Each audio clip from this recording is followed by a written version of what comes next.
প্রিয় বন্ধুরা সবাই কেমন আছো? আসসালামু আলাইকুম ও নমস্কার।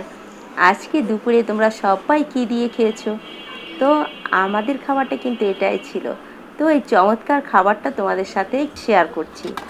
এই সবজিগুলোকে কী বলে সঠিক আমি জানি না, তবে আমাদের এলাকায় বলে কচুরমুখী বা কচুর বয়া। তো এগুলো কিন্তু আমি প্রায় 4 দিন আগে এনে আমি রেখে দিয়েছিলাম। একটু রেস্টে রাখলে কচুর বয়াগুলো দেখো সঙ্গে সঙ্গে ওর গা থেকে কিন্তু ওই ছালগুলো উঠে যায়। এখন আমি মাছ ফ্রিজ থেকে বের করে, এটা হচ্ছে রুই মাছ, তো মাথা ছিল আর 2 পিস ছিল। আমি এটা বের করে সুন্দর করে হলুদ সব কিছু মাখিয়ে আমি তেলের পর ছেড়ে দিয়েছি, একটু ভেজে নিব।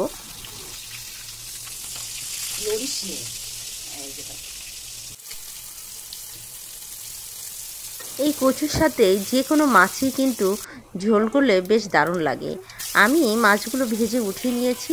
এখন জিরার ফোড়ন দিয়েছি, তারপরে রসুন কুচি, পেঁয়াজ কুচি ও কাঁচামরিচ কুচি আমি দিয়ে দিয়েছি। আর এখানে দেখো সব ধরনের বাটা মশলা ও গুঁড়ো মশলা আছে। আমি এই গুঁড়ো মশলা বাটা মশলা একটু ভালো করে গুলিয়ে নিচ্ছি। এখন আমার যেহেতু ভাজা ভাজা হয়ে গেছে, আমি এটা দিয়েছি। আর এইভাবেই তো আমি সবসময় রান্না করি সচরাচর। এখন আমি যে ঝোলটা দিয়েছি হালকা, ওই ঝোলটা দিয়ে কষিয়ে তার উপর এটা কিন্তু কচুগুলো আমি ভালো করে কিন্তু কষিয়ে নিব। আর কষাতে কষাতে আমি একটু দেখাচ্ছিলাম যে আমার বারান্দার গাছগুলো দেখো কত বড় হয়ে গেছে, বারান্দা একদম ঝেঁকে নিচ্ছে। আর এদিকে আবার ফিরে এসেছি, আমার এই ফাঁকে কিন্তু কষানোটা হয়ে গেছে। বন্ধুরা, আমি শর্টকাটে আজকে ভিডিওটা দিচ্ছি, ঠিক আছে? এখন দেখো তেল বের হয়ে গেছে, এটা একেবারে নরম হয়ে যাবে, তখন আমি ঝোল দিব। নরম মানে একটু হালকা নরম নরম হয়ে যাবে, তখনই কিন্তু ঝোল দেব। আর কষাতে কষাতে যখন তেল বের হয়ে গেছে, তখন আমি ঝোলটা দিয়ে দিয়েছি। একটু বেশি করে ঝোল দিয়েছি, যেহেতু মাছ দিব ঘন হয়ে যাবে তারপরে ঝোলটা।